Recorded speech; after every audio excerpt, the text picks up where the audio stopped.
and welcome to the Passenger Seat Podcast, a podcast designed to fill your passenger seat with chat about classic cars, all recorded from my 1968 Morris Minor Peggy. I'm Becca, and today I'm going to be joined by Josh from the Borrow a Classic project, who's going to be talking about his own experience when he went in for the project himself, and then everything that's happened since. So a career change, him getting a new car himself, and also now working with the scheme as a volunteer to help get other people to have the fantastic experiences he has had along the way as well. So I hope you really enjoy hearing from Josh and myself today.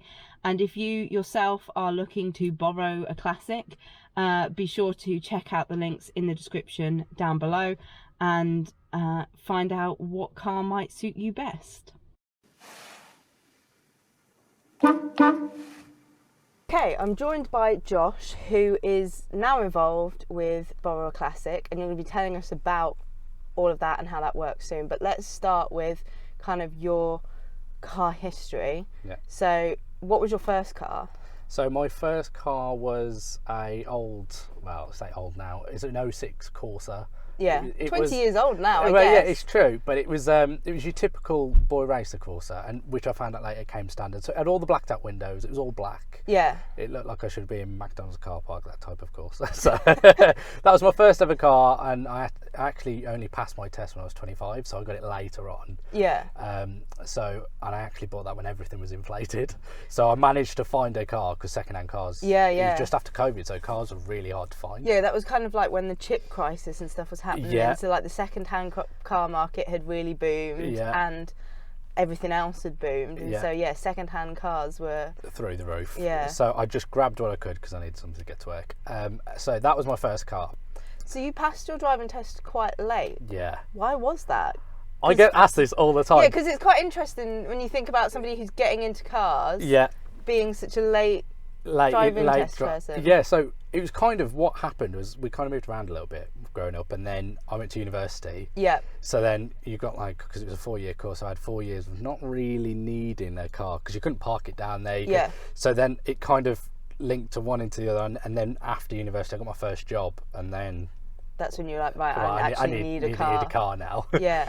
So I'm 4 or 5 years driving now. Yeah.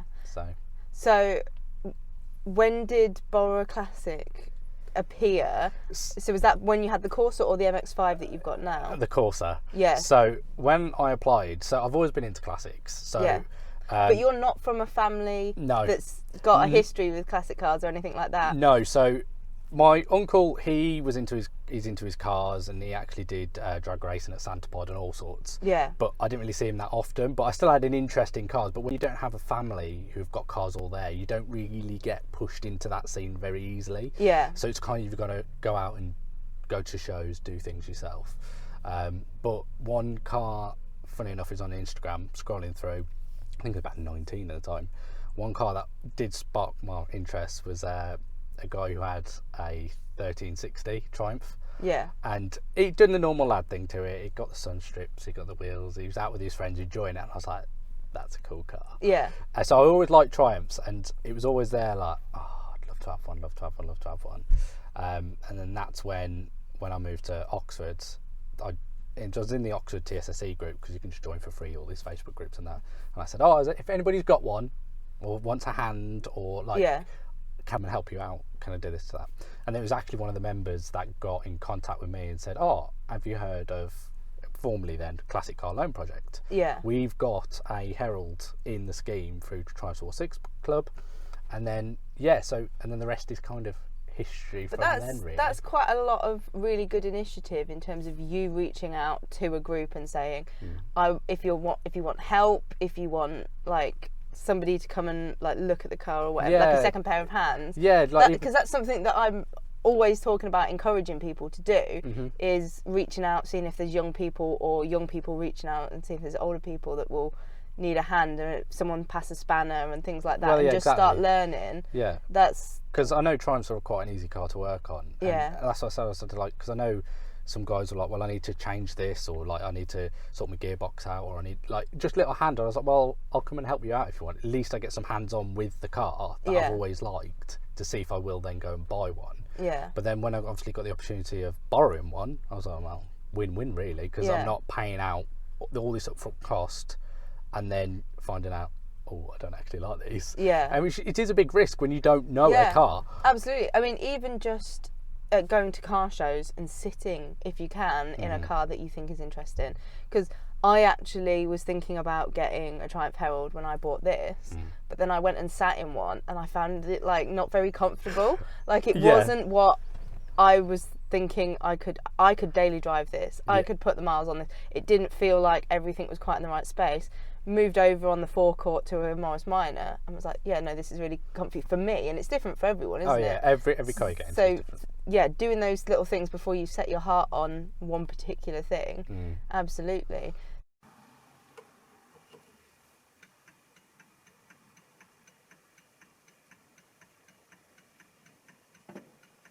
So what year did you apply for Classic Car Loan? It was 2 or 3 years ago now. Time flies.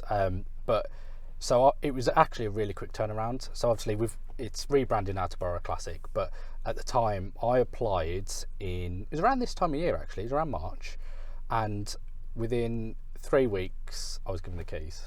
That is quick. It was a quick turnaround. Because this sort of time of year is about when they do the handovers, isn't it? Yeah, because they like you to have it over summer to take it to as many shows and to get it out and enjoying it as much as possible. Yeah. You getting that application in just at the right sort of time. Yeah. And you've got the handover day for this year probably coming up, is it? Yeah, so this year we're having a bit of a change, but I'll get into that later on about what we're doing with the Borough Classic. But so handover's normally around now, but when I got the Herald itself, it was at the Silverstone 100-year event. Oh, cool. So the car is it's under Chris Gumby's name, who's the chairman of the Triumph 6 Club. So I met him at Silverstone, and that's where I had my handover. So the handover date isn't always at our normal handover date. We just call it that, really. But yeah, I actually got the car a little bit later, but I also had an extension, so it kind of made it for it then. So how long did you have the car for? It was around 14 months in the end. So I should have given it back around August time, but Chris said, you know what, just enjoy the rest of the season. Go to like September, October, and we'll sort it out. And I actually gave it back just before the November NEC show. So they then had it back on the stand then. Oh, brilliant. What sort of things did you do with the car while you had it? To be honest, I used it for quite a lot because there was no limit. So a lot of the cars through Borough Classic either have like a mileage limit, some do, some have like a regional or whatever, but I was allowed to drive it wherever I liked. So the longest journey I did was Oxford to Bournemouth and back. Yeah, so that's pretty decent. So that was a good 3.5 hours one way, and then back. 'Cause obviously it was a 948 as well. So this was a really early Herald. So the one I actually had was it's known as like the mascot car for Triumph Sport 6, so they use it as their kind of display. But it's actually one of the early saloons on the road. Wow. So that was when I found that out, I was a bit like, oh no, there's a lot of pressure here. But to be honest, it was quite good because it was a 948. Obviously, it was a small range and everything else, and it did really introduce me into driving a classic. Yeah, and all the differences and things like that. Because I guess if you'd got something that was that bit more powerful and things like that, I kind of wouldn't have noticed the difference. Yeah. So I went down to Bournemouth. I've been to various car shows. I actually took my nephew out in it as well. Yeah. So he would have been about 12 at the time. And he'd never been in a classic, and I drove him, and we took him to the motor museum and things, and so he really enjoyed it as well. Oh, that's making memories with him as well. Yeah. But what's also funny is that out of the car, my friends who like cars, I'm the only one that likes classics. Yeah. So you got them all who kind of like their modern, GT86s and their BMWs and everything else, and then I turn up in a Herald, and they're like, what is that? That's a death trap. Where's the seatbelt? I'm like, come on, get in, it'll be fine. Yeah. And they one of my friends now, he says it was the most scariest moment of his life being in a classic car, because he was like, there's just nothing. And I'm like, there is. They see experience, but it was quite funny introducing people who aren't into classics into it as Yeah. well.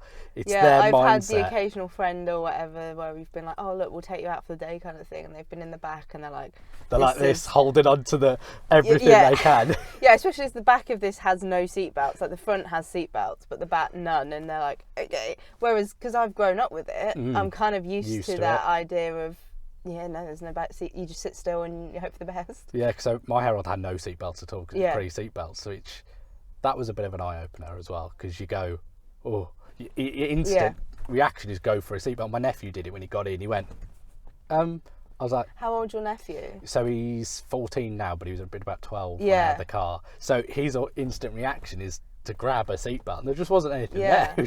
It was just amusing. I was like, it's fine, it's fine.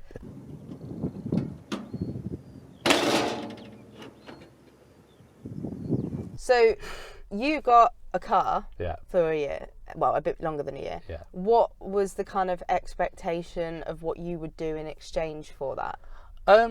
Well, it was funny. So it was like, here's the keys, have the experience. But what the Borough Classic team like, which I think it is fair enough, and we do ask our drivers this, is, take a load of photos, go to events, give out some leaflets, try and get some, more people involved. But also we do little write-ups as well. So write up your experiences, little stories, days out, because for us to try and get more drivers and more loaners, people need to see what the impact is. But also why are we doing this? And it is those little interactions. Like, I always remember there was once I drove to, I think, where was it I went to Cafe in the Machine from Oxford, so it was through the Cotswolds and things. I went through all these little villages, and I had a little speaker in the back, and the double takes, and those experiences and those little stories and interactions, the mundane is what people like to hear about. Weirdly enough, it's not the, oh, I did this or I had it's those little interactions, and that's what is key to getting younger people into classic cars, and that's why we try and push this with new drivers now, is the interest and trying to get those little stories from them. So what was one of your best memories from having the car for the year? It's a tough one, really, because there was times where I was out with my other half and we had little days out and it was sunny, and and then there was all the times, like little mundane things, like where because I drove it to work as well a few times, and I'd pull up at Tesco's and it was just the little smiles and the waves and that culture of classic cars that you don't get in your day-to-day car. Like, admittedly, because I drive a Mazda now, you still wave at Mazda driving, you still have that little interaction, but when you're driving a normal car, you just don't get that on the road. And it's those little things that really make driving cars of that age so fun, to be honest. Did you have any mechanical issues, and how's that work with the loan project? So funnily enough, when I on my handover date, when I picked up the keys from Chris, it was quite a quick handover, which was not a little bit trial by fire, but it was quite a learning curve. So he went, because he was busy, he's chairman, he was off doing things. Big event. That sort of so he went, here's the car, right, I'll show you, here's your choke, here's this, here's that, here's the keys, off you go. And so he said, oh, before you go, so the Speedo snapped on me on the way down from Cambridge, so you haven't got a Speedo. Nice. I was like, great. He's like, get up ways, you'll have a digital one, but he's like, if you get caught speeding in this car, I'll be very impressed. So that was one of my first jobs. So I went back home, got in contact with a local Oxford TCC group. I met up with them, ordered a part. It was only about a tenner. And then they helped me fit it. So we took everything off, fitted it straight into the gearbox, did some little tests, and it was, to be honest, we had that issue, and then we had a little bit of a carb leak. And to be honest, it was only because I went to the guys at the local meet every month that they went, I could smell petrol. And it's only classic car owners that are tuned in. Are you driving with all of your senses, aren't you? You really are. And I pulled up and they went, I could smell fuel. And I was like, I can't. And it was I'm so grateful of them, because then they went, oh yeah, you have actually got a little bit of a leak. So we ordered some new papers, fitted all that was fine. And then one more thing after that was, I noticed it was quite warm around the leg area, and I was like, is this normal? So I was talking to the guys and we're like, we think it's the little thermostat. like, we'll change that. And to be honest, it was. So the Heralds are so easy. Lift the bonnet, sit on the wheel, just work away. So we took that off, and we actually noticed just on the top housing, because it comes as a set, there was a slight crack as well on the hose, like where the metal was for the hose. So we just changed the whole thing, put it on, no more heat issues.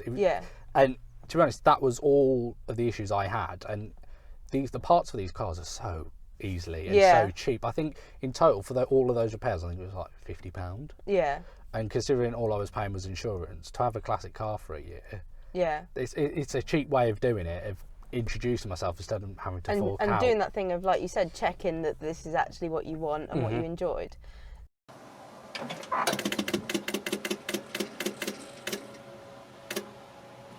So, from what I've heard, you really enjoyed it. I did, because you've had a career change as a result of it? Yeah, so while I had the Herald, I was and ahhing about my career at the time anyway, and I did a lot of CAD and engineering and things like that, and I'd done it for about 7 years, and it was so boring. Yeah. So I was like, I've wanted to do stuff with classic cars, either like restoration, other restoration shows and things like that, and I was like, oh, maybe I could that. So I actually did while I had the Herald, because without proof of, it was kind of hard to show proof of interest when I don't have a background in it. So I used the car. I actually went round the Bicester Motion site and approached various businesses, and I landed on my feet, and I've managed to secure a job in classic car upholstery now. So I've been doing that just over a year, and it's been great because I'm hands-on with cars. Admittedly, some of the cars we work on are like, you know, we've got Rolls-Royce Phantoms, E-Type Janks, you know, that type of thing. But we do have, we've had some, like, we've had a Morris Minor in. We had actually a full roof redo, and it was a kit interior, but that's what the owner wanted and wanted us to fit it. So I am working on all ranges of classic cars. And it is quite an eye-opener from that way now. That I'm working with classics near enough, well, every day. And you're doing the interview today because you are also now involved with Borrow a Classic. So you were so inspired by your experience so that you want to make sure other people get that. So Bob, he kind of had a bit of a step back, but in that, obviously Borrow a Classic classic car loan project grew quite a lot. So he got a little team around him, and I said to him, well, if you ever need anything, let me know, like I'll always help out, because the home of Borrow a Classic has been the Motor Museum. The British Motor Museum supports the initiative, and so I'm only half an hour up the road. So I said, if there's anything you need, let us know. People may have seen my face at the NEC whenever we've done little talks and things like that. And he came up to me this year and said, would you like to join us and help out? And through me being a driver, I can give the perspective of what we can do better, what we can improve, you know, things like that. So I've been brought on as a driver liaison, so I'm going to be communicating with all of our drivers, seeing how they're getting on, getting some stories from them, doing like little challenges and things like that, just to push the experience even further from what I had it when I had the Herald. Oh, brilliant. So what have you got going out this year on the project? So cars wise, we've had it's so this way it kind of links into the different handover date. So because we've had, since the start, because it was set up in 2017, we've had about 40 cars through the scheme. This year, because we've had cars in for like 4 or 5 years, quite a lot of them have been pulled back for maintenance now. So we've had quite a few going back for just like general maintenance, or they're having like a little bit of a gearbox rebuild just to freshen it up and things like that. So we've had a little bit of a lull. And there's been a few cars as well that have been bought by the people that loaned them, because the Singer that was in the project got bought by the guy that had it for a year, right? So we've had 5 people buy cars through the whole journey. We had one guy who actually got, instead of having the vehicle that he borrowed, he actually got through to his club magazine, and somebody reached out from France and gave him his car. So the gentleman was quite well in engineering. He actually worked on Concorde and everything back in the day, and he had a 3-wheeler just sat in his garage, and he said, I've been so inspired by your story in the magazine. I don't have anybody to give it to. I'd like to give you mine. That's amazing. So Craig drove all the way down to France for the trailer, picked it up with all the paperwork, and he's now working on it because it was a little bit of a project one, Yeah. and he's now working on that and getting it up and running. Oh, amazing. So we can't guarantee all drivers that they'll get a car at the end of it. Like I tried, I begged Chris, I was like, if you ever sell a JDX, they'll try sell it to me, but he said no, he's not going to. Yeah. But there are things like that, and there's generous people out there, and that's the whole thing of Borrow Classic is generosity. Yeah. And passion. And we have a lot of people asking us, why would people give you their cars? Like, I would never give you my car. And it's like, well, we're not expecting cars, but there are a lot of people out there who've got spare cars. Yeah. And clubs a lot of the time have got like the TSCC have got this car that is an important car that they want to kind of keep hold of, but having it sit there is not doing it any good. Not at all. So having it in the scheme and getting it out, driving every so often and being enjoyed and getting new enthusiasts in, yeah, exactly, is a fantastic thing to be doing, and it's advertising the club as well as the Borrow Classic scheme. Yeah. So when I went up to the TSCC headquarters, and obviously if anybody's ever been there, like they've got a little bit of a museum, and they've got, you know, quite a few cars sat there, and a few clubs do, and those cars are, as we all know, if a car sits, it's no good for it. It needs to be out, it needs to be running. So Chris decided to put obviously the Herald in, and it was received well, and I think it was 3 or 4 drivers.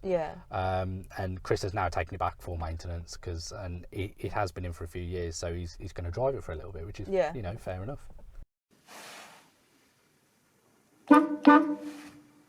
How is it working this year then? So going back to that, so because we've had all these cars go back for maintenance, what we're going to be doing is hopefully having a little bit of a later event in the year, but we're going to try and invite a lot more clubs and affiliates and everybody to it. We're still having, you know, handovers in the background, because like I said, although we call it the handover date, it's not because it used to be everybody be there, everybody get their keys, but with the cars and people being everywhere, it's not always possible. So we have like kind of an official day where we kind of talk about the project, what people do, drivers can meet each other and things like that, and then they kind of get their cars at a later date when the owners can. So we're hopefully going to be doing one later on in the year. There's still going to be cars going out whenever they're ready, because we've got the TR7s, they're about a month apart on handovers. So they're going to, I think one's going back next month, and then one the following month after that. And then we've got our next lot of drivers are all being selected currently now and being in contact, and then they'll hopefully be chosen and handed over in a few months' time. Because it's if someone was interested in putting their car in the scheme, it is them / the club, if it's a club that owns the car, that makes the final decision as to who gets the car. There's like a interview process and stuff like that, isn't there? So what we do, we get all of the applications in, we sift through them, we see, because we always ask people to put multiple cars down for their choices.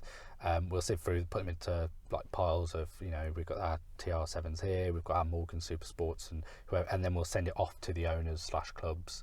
And then they'll get to read all the applications and pick, and then they get to interview the drivers as well, to see if they are the right fit. Because at the end of the day, they are giving the keys over to a complete stranger, so they need to, you know, be sure that they're selecting the right person.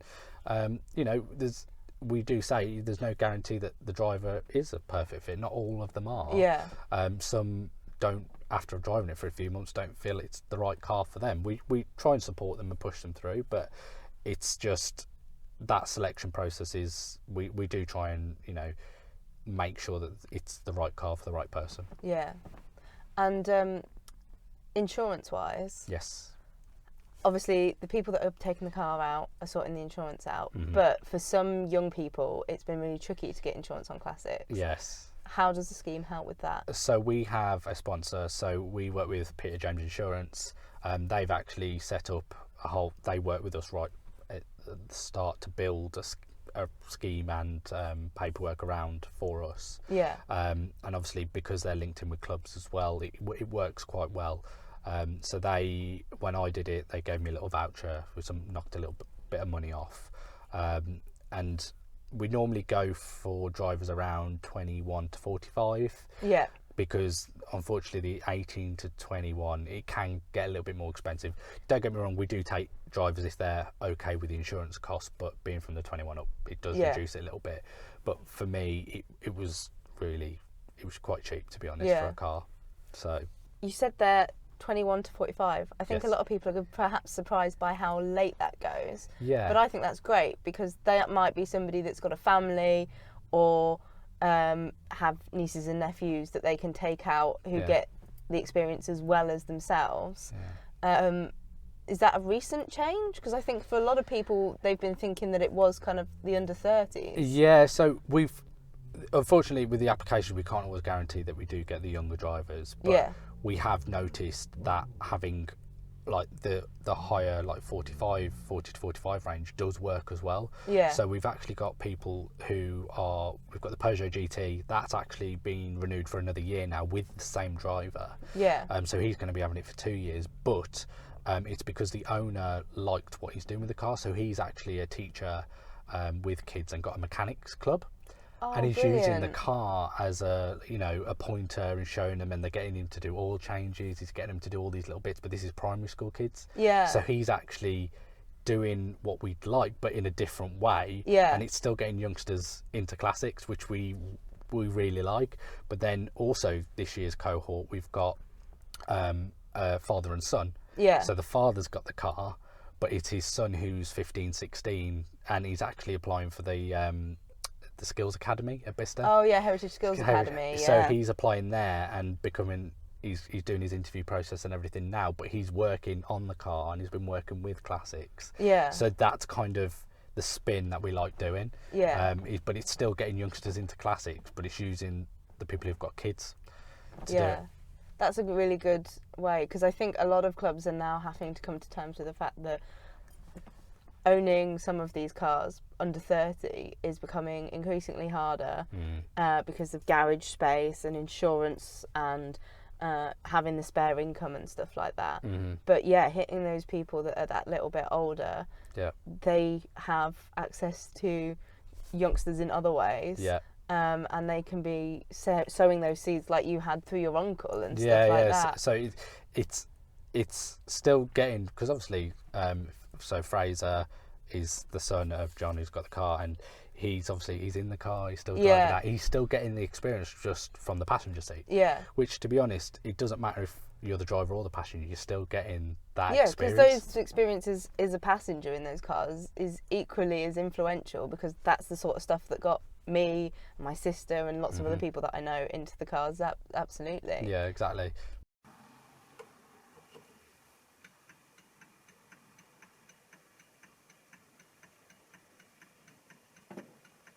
So if somebody's interested in getting involved as a driver, are applications open? Like how does that work for Yeah, them? so applications are open all year round. Yeah. If you don't make the 1 year, you may be contacted for the following. If you are still interested, your circumstances might change. But our applications are always open. So this year, because of obviously the price of everything's gone through the roof, as we know, we've had a little bit of a lull, but these applications are all open. So at the moment we've got actually the 3 Morgans. So we've got the Super Sport, the Family Saloon and the F4. They're all still open for applications at the moment. Oh wow, okay. Which is quite surprising because we normally got quite a little bit of a waiting list for the Morgans. Yeah, you think they'd be really popular because that's the sort of car that amazing to have for a year and try out. So the oldest one is 1934, I think. Yeah. So it is a bit more of an experience and a bit more of a learning curve with that one, but we do get people quite interested in those. Yeah. But then we've obviously, like I said, we've had quite a few cars been pulled for maintenance, so some of the cars that people have gone for aren't there at the moment. Yeah. But we have got quite a few in the wings waiting to be put through us.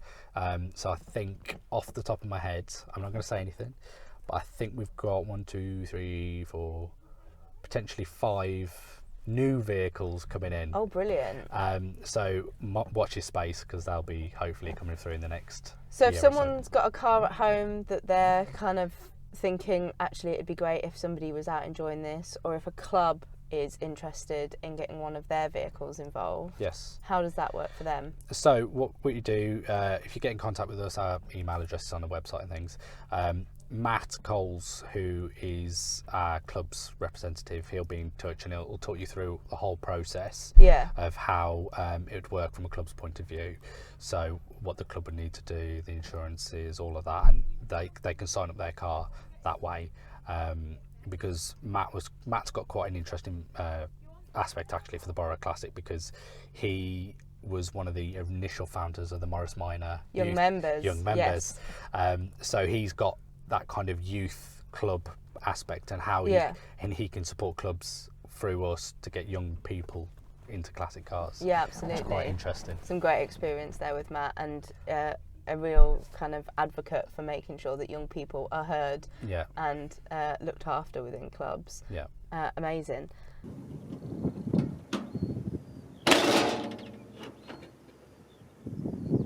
What do you drive now? So post scheme, what are you kind of? So I've got a 1999 MX-5. It's a British Racing green one. It's really nice. I got lucky actually because it's never been touched by a boy racer, so it's all still original. Yeah. It's a 1.8, so it goes when I want it to.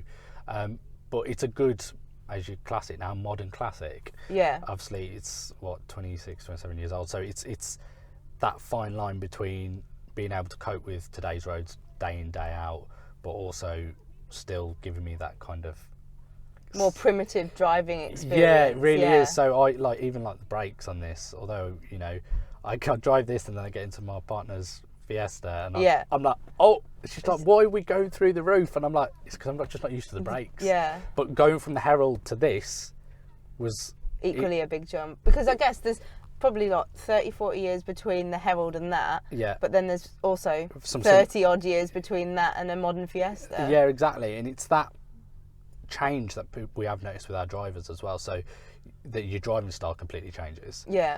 So you'll learn, you know, to take it slower on corners. You'll learn to, you know, use your brakes in a slightly different way, because you know, in a modern car, you ever so slightly press it, you're slowing down. In a classic, you don't get that. You have to push a little bit harder, and it's that learning driving style that we have noticed that people do carry on when they leave us as well and go back to their modern cars. So it's quite nice to hear that, to be honest. And how is the hunt for a Herald? So the Heralds, I've got the green light, so I will get one. I'm currently saving for a house, which is also why we've extended our age range as well. So people in their 30s are trying to buy a house at the moment. And obviously first-time buyers' houses might not have a garage either. So that's also kind of the thing I'm going through now. So, but when I do get one and I've got a little garage, I do want to get a 1360 Triumph. Because it's going to be that extra little bit more than the 948 that I had, but I know exactly what it's going to be like, the experience, and it was great. I loved it. Are you after one that's open top or hard top? Hard top. Hard top. Which is quite controversial, because a lot of people go, oh, go for the soft top. And I've got the soft top on the Mazda, and it is great, but in a classic, it's that extra little step of cold, damp, wet, which I have dealt with, and it's not great. And I do prefer the tin tops. I think the tin tops look great. I think they look a lot better on a Herald. The lines look better and everything. So I would be looking for a hard top, I reckon. So watch this space, and hopefully a new four-wheeled friend will be joining your fleet. Yeah, hopefully. And I will then be, because technically I'm the only one that doesn't have a classic car within the group.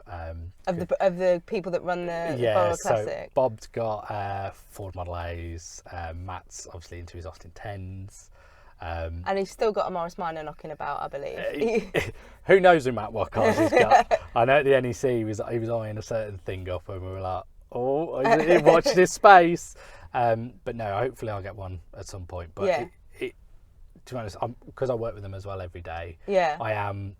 It's kind of scratching that itch in a different way in the classic car world. It means that you're not impatient and you're waiting for the right one to turn up. Yeah, and to be honest, I think with the support, and obviously I've still made all those connections through Borough Classic with all the club, I think they'd help me out with a blink of an eye just to find a good one. So brilliant. Well, thank you very much for your time today. No problem. And I will leave all the details down below of how to get in touch with Borough Classic. No, thank you very much. No, it's been great.